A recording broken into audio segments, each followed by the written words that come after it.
Bonjour à tous. Alors, nous finissons aujourd'hui le point numéro 5 du polycopier sur les familles libres et les bases. Nous allons parler des bases. Il s'agit du point numéro 5.3 et donc de cette dernière partie du cours avant de passer aux applications linéaires.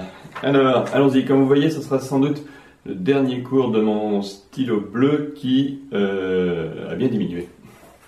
Alors, la notion de base d'un espace vectoriel est importante. On rappelle ici que E pour la loi plus et la loi point est un espace vectoriel sur K. Une première définition, on va prendre une famille. Bon, on pourrait l'appeler de façon quelconque. Jusqu'à présent, dans les définitions précédentes, elle s'appelait grand F. Là, pour l'occasion, elle s'appelle bêta. Attention, ce changement de nom ne présage pas du fait qu'elle soit ou non une base. Alors donc, prenons une famille bêta quelconque de vecteurs de grand E. Définition, c'est une base de grand E si et seulement si elle est libre dans grand E, et d'autre part, elle est génératrice de grand E. Une base est une famille qui est à la fois libre et génératrice de grand E. Alors, vous savez que bêta est génératrice, oui, je ne dirais plus la plupart du temps dans E et de E. On dira plus simplement, comme la dernière fois, libre et génératrice, en sous-entendant à chaque fois que c'est dans E et génératrice de E. Donc ma famille bêta est génératrice, sous-entendu de E, si et seulement si tout vecteur de E est une combinaison linéaire de vecteurs de bêta. Mais en revanche, on a vu dans le cours sur les familles libres que celle-ci, cette combinaison linéaire de vecteurs, s'écrit de façon unique si et seulement si bêta est libre. Ce qui nous amène à une définition 2. Alors on peut choisir l'une ou l'autre comme définition. Elles sont bien sûr équivalentes. Bêta est une base de E si et seulement si tout vecteur de E s'écrit de façon unique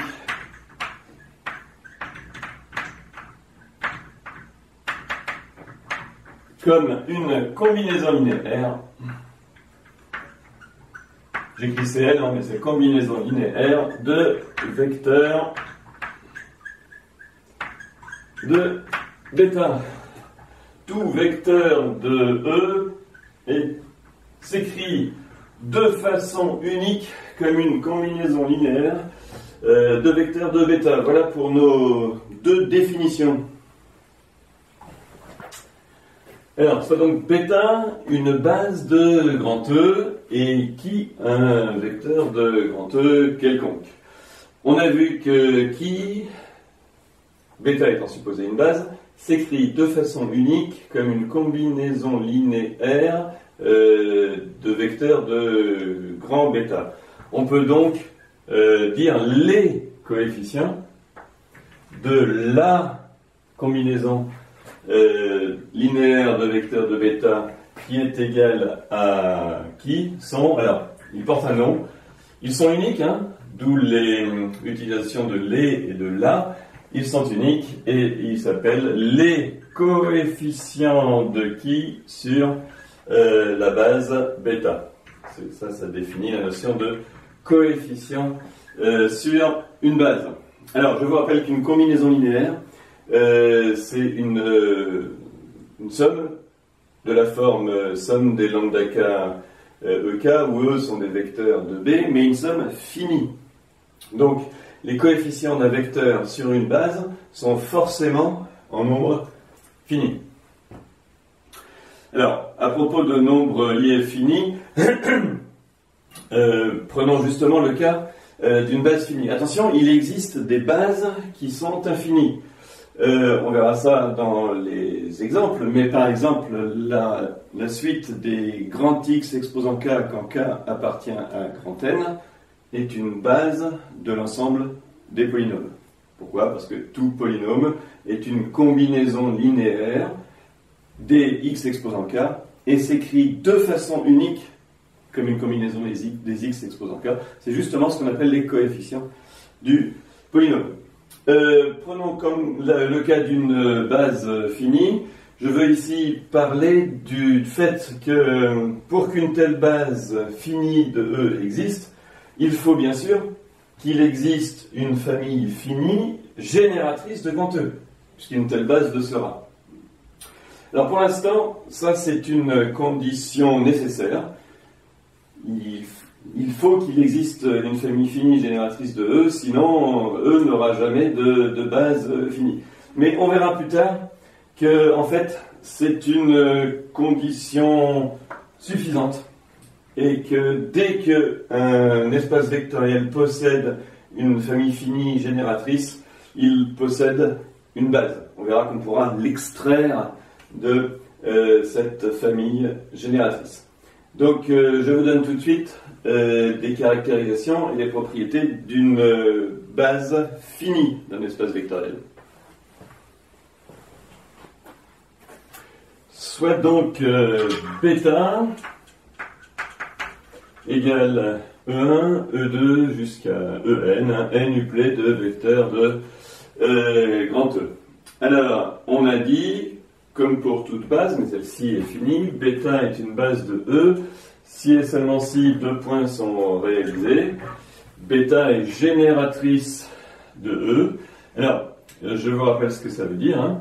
Pour tout qui appartenant à E, il existe, comme la base est finie, là on peut nommer les coefficients de la combinaison linéaire qui va être égale à qui? x1, x2 jusqu'à xn, autant que de vecteur En. Donc, je répète, quel que soit qui appartenant à E, il existe x1, x2, xn appartenant à k exposant n, tel que qui est la somme pour k égale 1 jusqu'à n des xk ek. Mais d'autre part, bêta est une famille libre. Alors, on a vu qu'il y a deux propriétés caractéristiques de la liberté. On utilise plus volontiers la deuxième, mais ici je donne la première qu'on a vue dans le cours sur les familles libres. Pour tout qui appartenant à E, si qui s'écrit à la fois somme pour k égale 1 jusqu'à n des xk ek et somme pour k égale 1 jusqu'à n des yk ek, où, alors je ne l'ai pas rappelé ici, les xk et les yk sont des scalaires, alors ces deux scalaires sont égaux pour tout cas appartenant à un n. On a vu la propriété, une famille est libre si et seulement si toute combinaison linéaire de ces vecteurs s'écrit de façon unique. Et cette implication assure l'unicité. Bon, vous savez que l'unicité pour un vecteur quelconque équivaut en fait à l'unicité pour le vecteur nul. C'est-à-dire que la liberté équivaut à une implication bien connue qu'on a utilisée la plupart du temps dans les exercices. Hein. C'est pas celle-ci qu'on utilise, c'est celle-ci pour la liberté. Si la somme pour k égale 1 jusqu'à n des xk ek est le vecteur nul, alors tous les scalaires xk sont 0. Vous voyez que xk joue ici le rôle des lambda k qui étaient les scalaires dans le paragraphe sur les familles libres. Alors, ainsi, qu'avons-nous si on met les deux ensemble? L'existence ici et l'unicité d'autre part. Donc, bêta est une base de E si et seulement si, quel que soit qui appartenant à E, il existe de façon unique un n-uplet x1 jusqu'à xn appartenant à k exposant n, tel que qui égale la somme pour k égale 1 jusqu'à n des xk ek.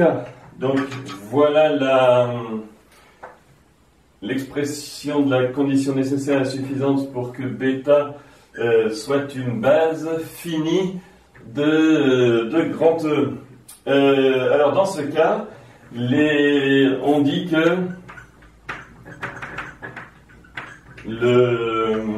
qui étant fixé, ce n-uplet là, x1 jusqu'à xn, est le n-uplet des coordonnées de qui dans la base bêta.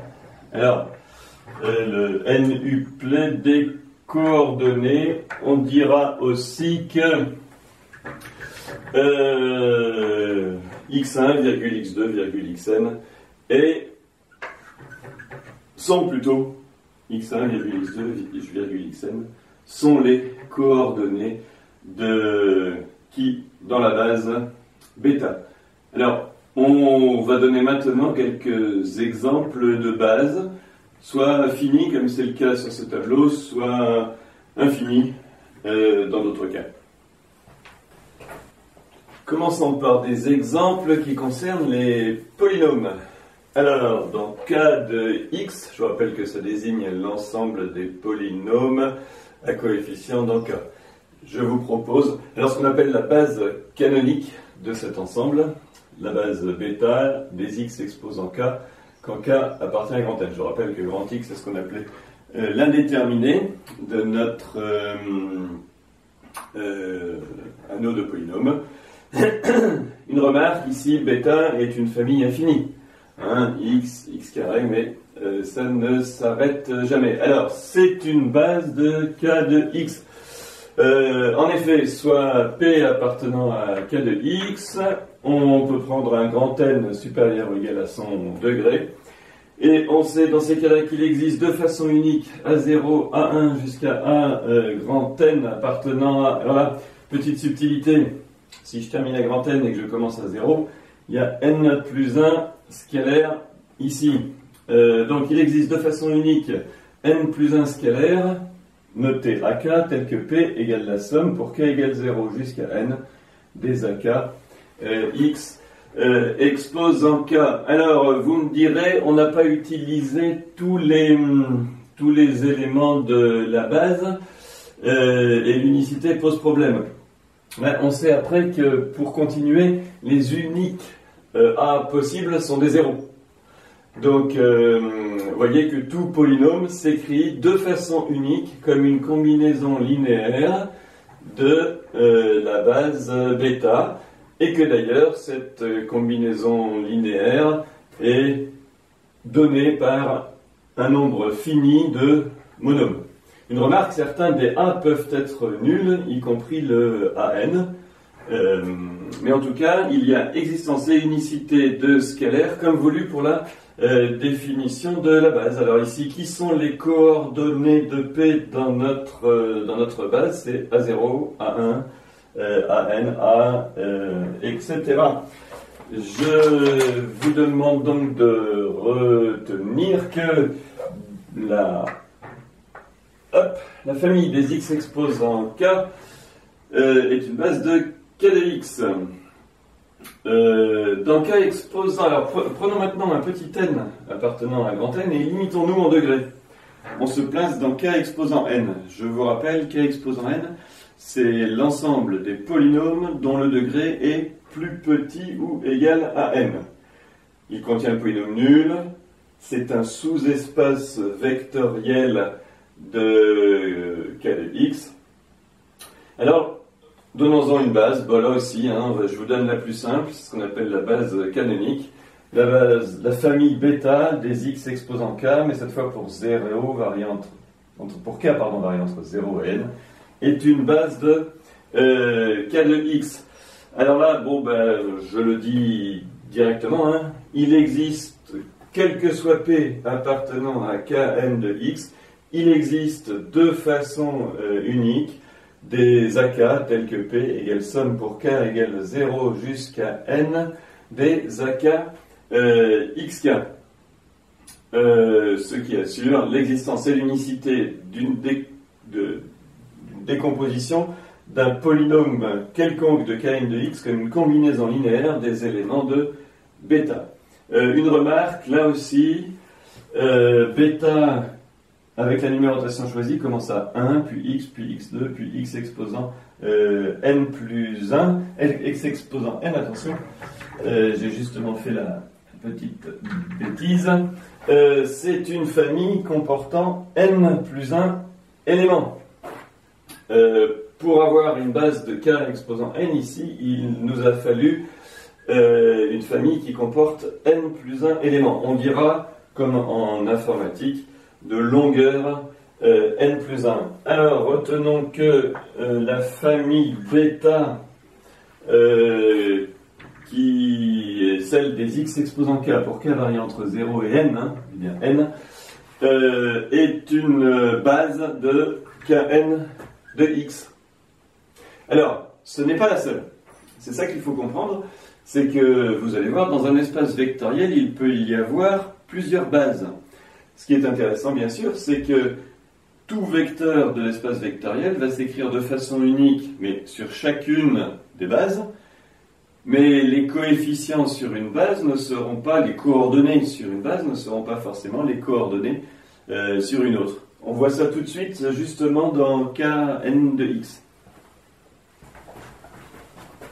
Toujours dans Kn de x, donc, prenons A appartenant à K et considérons la famille gamma des polynômes x moins A exposant K quand K varie entre 0 et n. C'est la famille 1, x moins A carré, x moins A exposant n. Hein. Remarquez que le deuxième polynôme c'est x carré moins 2ax plus 1. Alors, elle est libre. Pourquoi elle est libre? Alors, parce que c'est une famille de polynômes dont les degrés sont dits étagés. Étagés au sens où ils sont l'un strictement plus grand que le degré du précédent. Ici, degré 0, degré 1, degré 2, jusqu'à degré n. Alors, on a vu que dans le paragraphe sur les familles libres, en tout cas, une famille de polynômes qui a cette propriété d'avoir des degrés étagés est une famille libre. Donc nous voilà avec une famille libre. De plus, prenons P appartenant à Kn de x, on a donc degré de P plus petit que n, et on peut appliquer la formule de Taylor avec petit n ici en borne haute de la somme. Je vous la rappelle, P c'est la somme pour k égale 0 jusqu'à petit n, donc de P dérivé k fois pris en A et divisé par k factoriel fois x moins A exposant k. Mais qu'est-ce que c'est que cela? C'est une combinaison linéaire des x moins 1 exposant k.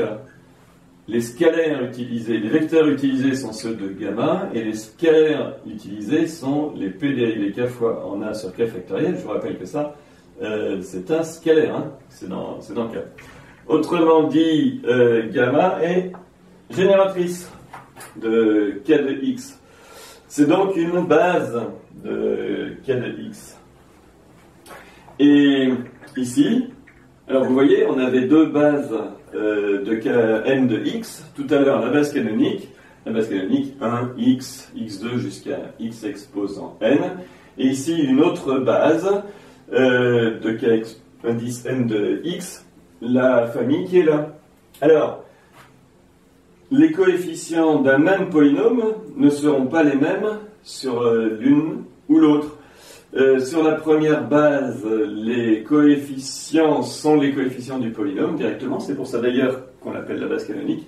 Ici, les coefficients d'un polynôme P sur cette base gamma, c'est les scalaires, donc P de A, P dérivé une fois en A, P dérivé deux fois en A, P dérivé 3 fois en A sur 3 factoriel, c'est-à-dire 6, jusqu'à P dérivé n fois en A sur n factoriel. Remarquez que si on les réunit, cela nous forme là encore un n plus 1 uplet. On a donc deux bases distinctes de Kn de x. Remarquons tout de suite qu'elles ont la même longueur, toutes les deux, c'est-à-dire n plus 1.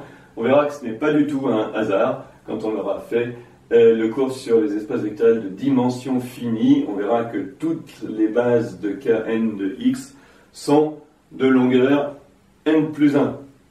Elles possèdent toutes n plus 1 éléments. Et on dira que la dimension de Kn de x est justement n plus 1. Je reviens pour des exemples dans R3 qui étaient dans le polycopier et un petit ajout sur la notion de base et de sous-espace vectoriel supplémentaire. Prenons maintenant un exemple dans R3 d'une famille qui va s'avérer être une base. Dans l'exemple du polycopier, on prend la famille 2, 0, moins 1, on appelle U ce vecteur, pour simplifier. 2, 1, 3, j'appelle ce vecteur V, et j'appelle ce vecteur W, le vecteur 0, 1, 2. Alors, on forme la famille UVW, et on veut montrer que c'est une base. Je vous laisse lire les calculs. Je vais faire peut-être légèrement différemment parce qu'il se trouve que nous avons vu déjà la notion de système linéaire et que c'est très lié au fait ici de trouver, alors de montrer que c'est une base et d'autre part de trouver les coordonnées de bêta sur cette base parce que l'on va faire les deux. Une remarque avant de commencer, il y a une base évidente de R3 de X, qu'on appelle sa base canonique. C'est la famille constituée des vecteurs 1, 0, 0, 0, 1, 0 et 0, 0, 1. Si je prends qui égale x, y, z, il s'écrit bien sûr x fois 1, 0, 0 plus y fois 0, 1, 0 plus z fois 0, 0, 1. Il est clair que cette famille-là de trois vecteurs est libre, ou bien aussi il est clair que cette écriture est unique. Vous savez que les deux notions sont équivalentes. Conclusion, une base de R3, on connaît déjà ces trois vecteurs-là. Nous, ce qu'on veut montrer, c'est que bêta en est une autre, et trouver les coordonnées d'un vecteur qui x, y, z quelconque, non pas dans la base canonique, mais dans la base bêta. Dans la base UV W. Alors, on va essayer de faire ça directement en montrant que qui s'écrit de façon unique comme A fois U plus B fois V plus C fois W. On prend donc A, B et C dans R et on écrit alors une équivalence d'abord entre d'une part, l'égalité qui égale A fois vecteur U plus B fois vecteur V plus C fois vecteur W, et un système, alors que j'ai ici écrit matriciellement, vous voyez qu'avec des accolades, on aurait eu 2A plus 2B plus 0C égale X, 0A plus 1B plus 1C égale Y, moins A plus 3B plus 2C égale Z. Je l'ai écrit ici sous forme matricielle. J'ai mis les vecteurs en colonne. Je vous rappelle qu'ici c'est la multiplication matricielle par la colonne de ABC. Égale X, Y, Z. J'appelle S ce système. Attention ici, j'ai choisi, enfin l'énoncé appelle X, Y, Z le vecteur choisi initialement. Et j'ai appelé A, B, C les réels inconnus, les inconnus du système.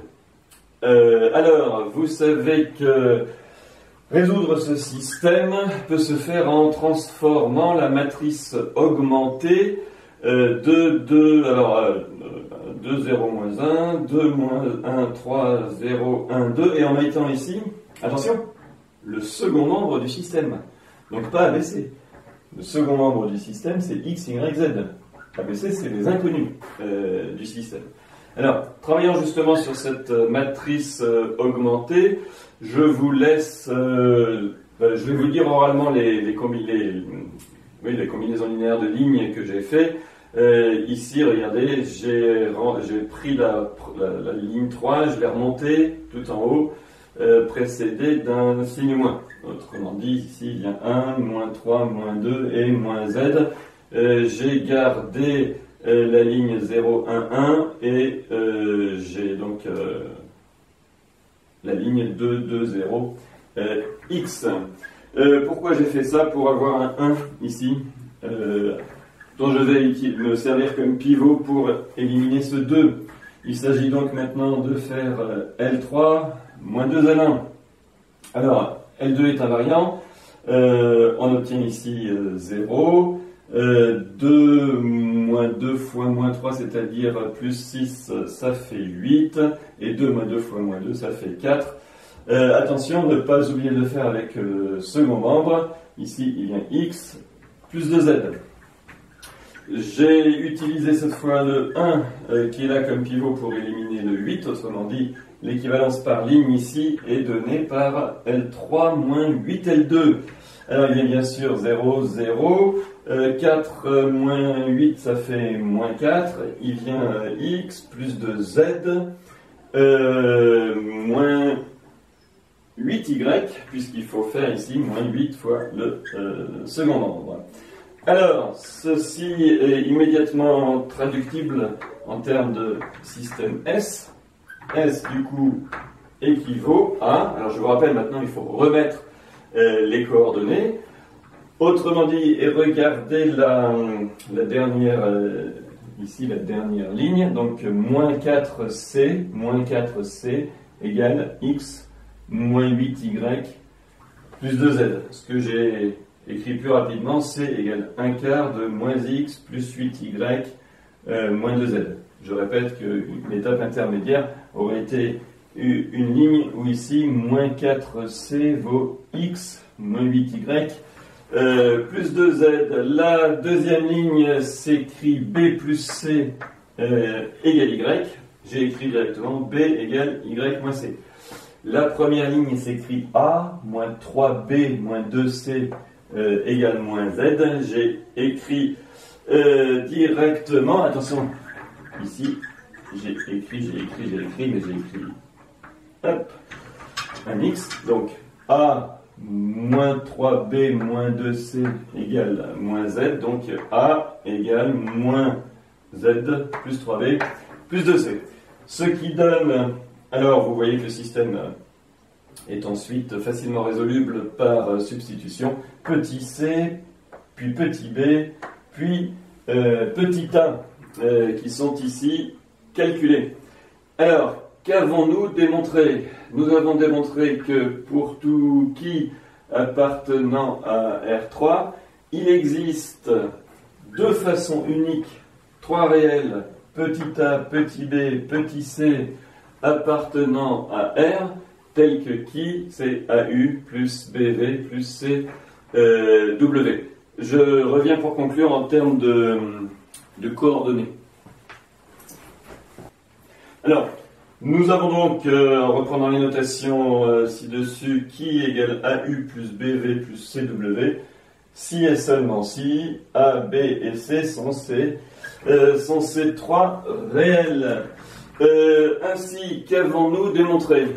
On a montré que quel que soit qui appartenant à R3, il existe deux façons uniques, un triplet ABC appartenant à R3 et vérifiant qui égale AU plus BV, attention B est un, et bien sûr un scalaire ici, plus BV plus C W. Autrement dit, ça assure que bêta est une base de R3. De plus, on a vu que pour qui donner, pour qui égale x, y, z, A, B, C sont les suivants.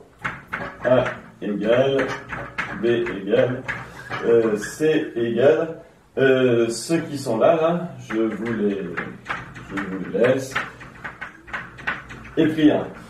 Autrement dit, les coordonnées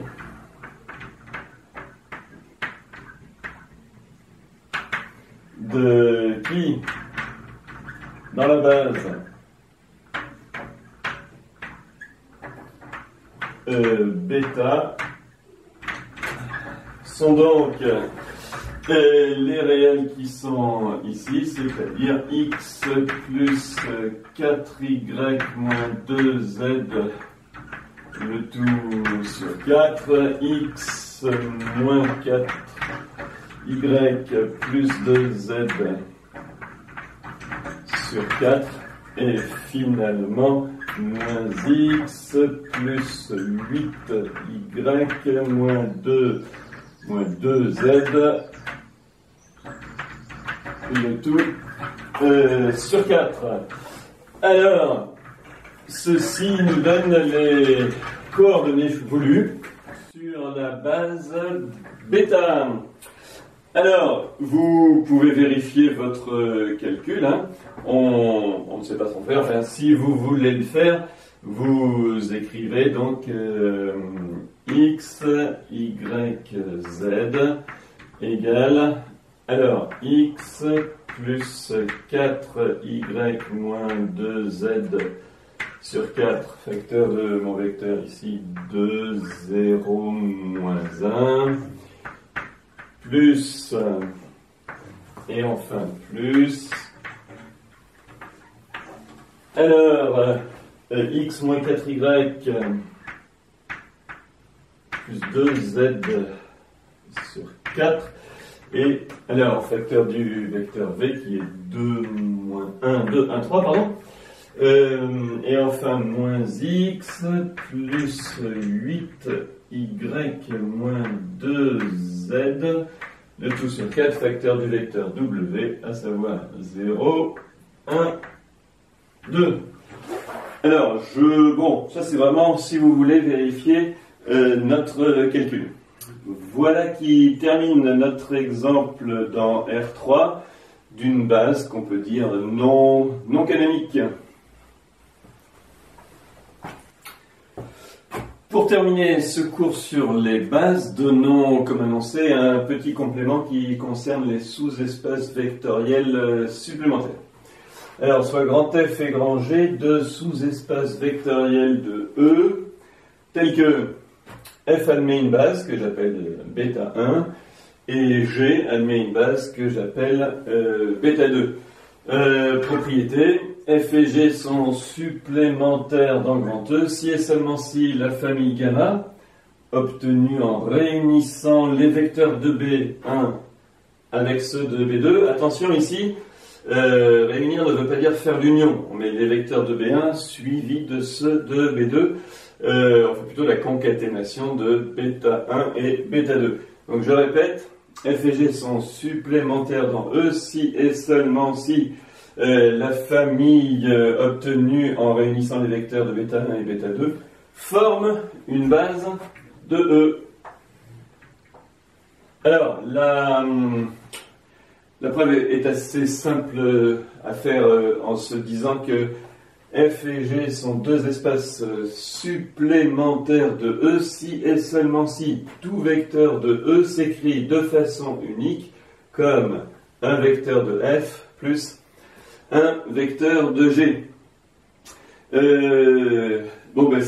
Supposons que c'est le cas, tout vecteur de E s'écrit de façon unique comme un vecteur de F qui à son tour s'écrit de façon unique comme une combinaison linéaire des éléments de bêta 1, plus un vecteur unique de G qui à son tour s'écrit de façon unique comme combinaison linéaire de vecteurs de bêta 2.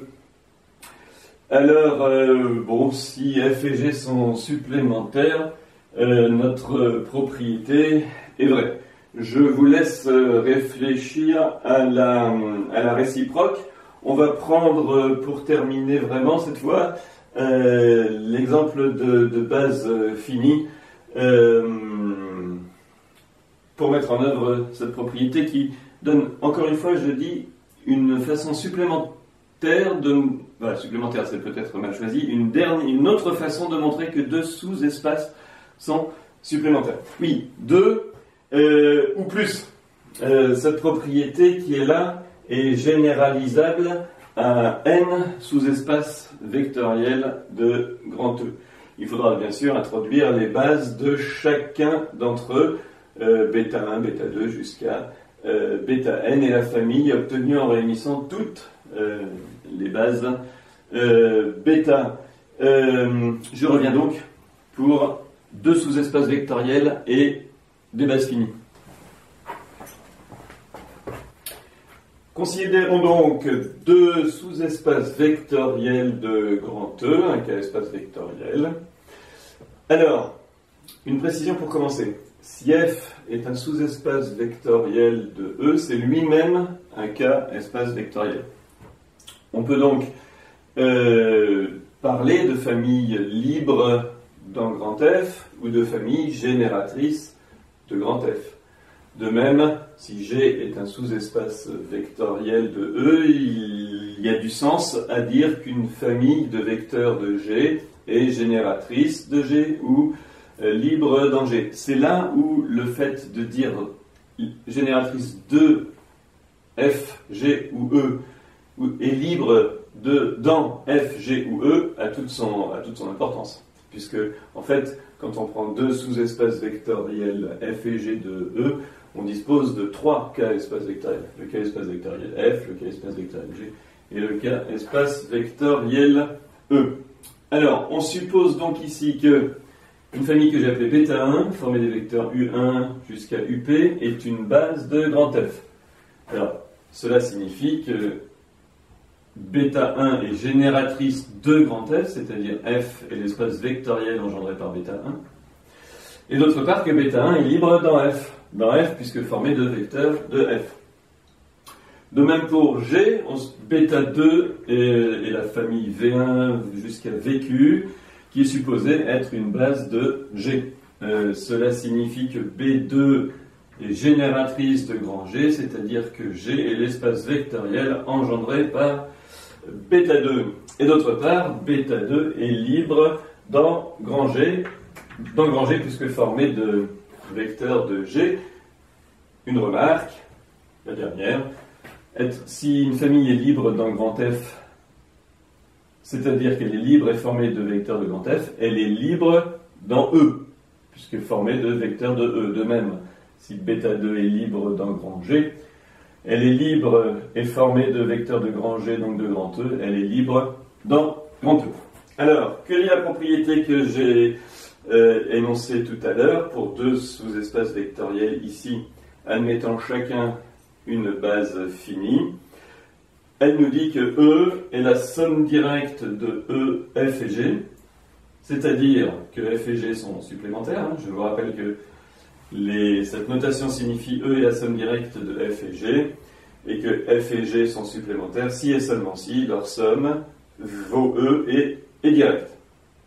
Je répète, E est la somme directe de F et G sont supplémentaires dans E, si et seulement si la famille gamma formée par les vecteurs de B1 suivis des vecteurs de B2 est une base de grand E.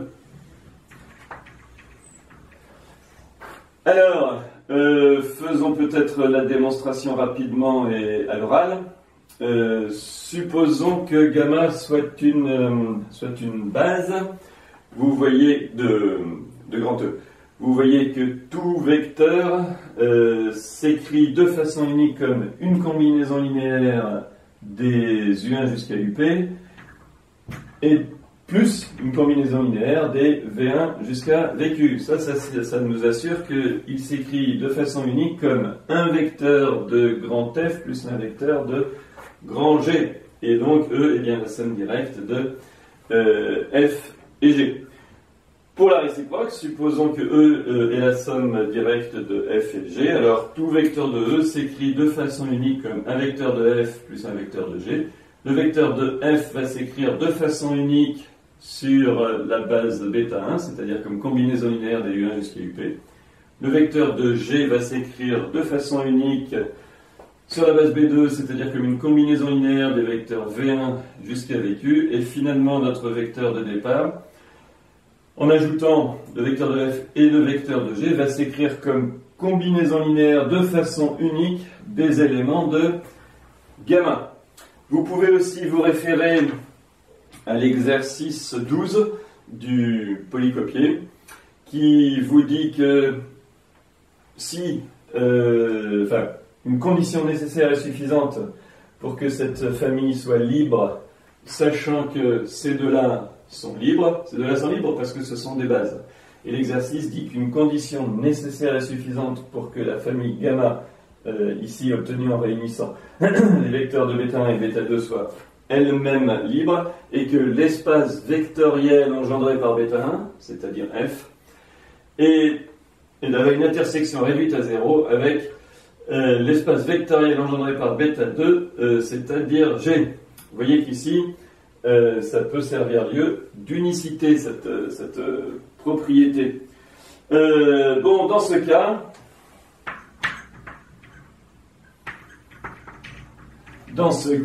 E est engendré par gamma, bien sûr, et gamma est libre.